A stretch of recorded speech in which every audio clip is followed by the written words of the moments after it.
काफी सारे लोग पूछ रहे थे मार्केट कब गिरेगी, मार्केट कब गिरेगी, मार्केट कब गिरेगी। तो सेबी रीजन बनने वाली है मार्केट गिराने की। कैसे? सेबी के न्यू रेगुलेशन के अकॉर्डिंग उम्मीद है, कई सारे जो एक्सपर्ट्स हैं उनका मानना है कि 1.5 लाख से 2 लाख करोड़ तक की सेलिंग इंडियन मार्केट में आ सकती है। 2 लाख करोड़ रुपए इंडिया से बाहर जा सकते हैं इंडियन स्टॉक मार्केट से। एफआईआई सेल कर सकते हैं।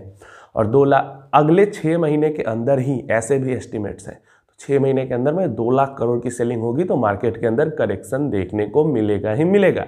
अभी मैं डराने के लिए नहीं कह रहा, जो लोग इंतजार कर रहे थे या जो चाहते थे उनके लिए है ये, बाकी इससे डरने की ज़रूरत नहीं है। ये शॉर्ट टर्म में ही वॉलेटिलिटी आएगी, लॉन्ग टर्म में कुछ डरने की ज़रूरत नहीं है। ये क्यों है?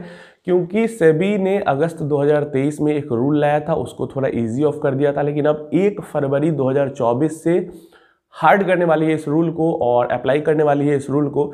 यहाँ पे ये जो रूल आ रहा है, ये आ रहा है अदानी जी के पे जो बहुत सारे इल्ज़ाम लगते हैं कि वो विदेशी अपनी ही कंपनी बना के और फिर इंडियन अपनी ही कंपनी के अंदर इन्वेस्ट करके खुद ही स्टेक कंट्रोल करते हैं। इस कारण से ये रूल सेबी लेकर आई है।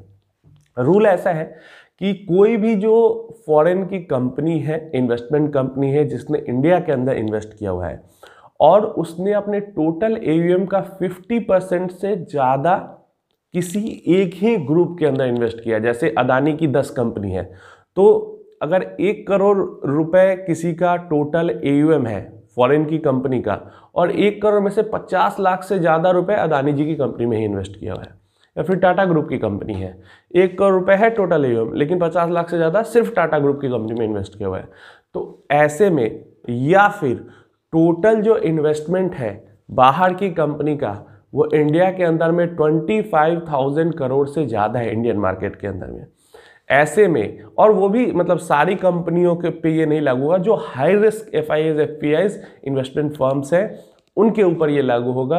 उनको जो अल्टीमेट बेनिफिशियरी है उस इन्वेस्टमेंट का, उसके डिटेल्स सेबी के साथ शेयर करने पड़ेंगे। या तो डिटेल्स शेयर करो या फिर जो होल्डिंग है उसको कम करो। तो काफ़ी सारे हैं जो कि कर सकते हैं डिटेल शेयर, लेकिन काफ़ी सारी FIIs वाली कंपनियां हैं जो कि डिटेल शेयर नहीं कर सकती हैं या फिर नहीं करना चाहती हैं। तो ऐसी सिचुएशन में उनको अपना इन्वेस्टमेंट इंडियन मार्केट के अंदर में 25,000 करोड़ से पहले तो कम करना पड़ेगा। दूसरा, किसी भी एक ग्रुप के अंदर में अगर AUM का 50% से ज़्यादा इन्वेस्टमेंट है तो उसको भी कम करना पड़ेगा, मतलब सेल ऑफ करना पड़ेगा। 1 फरवरी के बाद हमें इसके रिजल्ट्स देखने को मिल सकते हैं, या फिर अभी भी थोड़ा बहुत तो हमें रिजल्ट देखने को मिल ही रहे हैं, क्योंकि अगस्त 2023 में ये नियम आया था तो सबको पहले से पता था ही, और जनवरी के अंदर में हमें अच्छी खासी जो फॉरेन इन्वेस्टर है इंडियन मार्केट के अंदर में उनकी तरफ से सेलिंग देखने को मिली है। तो हो सकता है इस रूल का भी ये बाय रिजल्ट हो। तो ऐसे में कोई ऑप्शन ही नहीं बच जाता है, या तो उनको पूरी की पूरी डिटेल्स शेयर करनी पड़ेगी या फिर इन्वेस्टमेंट को कम करना पड़ेगा। तो जो कर देंगे शेयर कोई इशू नहीं है, लेकिन जो डिटेल्स को, एकदम आसान भाषा में समझा रहा हूँ, जो डिटेल्स को शेयर नहीं करेंगे वो सेल करेंगे, और वो सेल करेंगे तो यही जो एस्टिमेट्स है कि 1.5 से 2 लाख करोड़ तक की सेलिंग आ सकती है अगले 6 महीने में। और इतना जब सेलिंग आएगी तो कितनी मार्केट गिरेगी? 10-15% तो आराम से करेक्शन हमें देखने को मिल सकता है।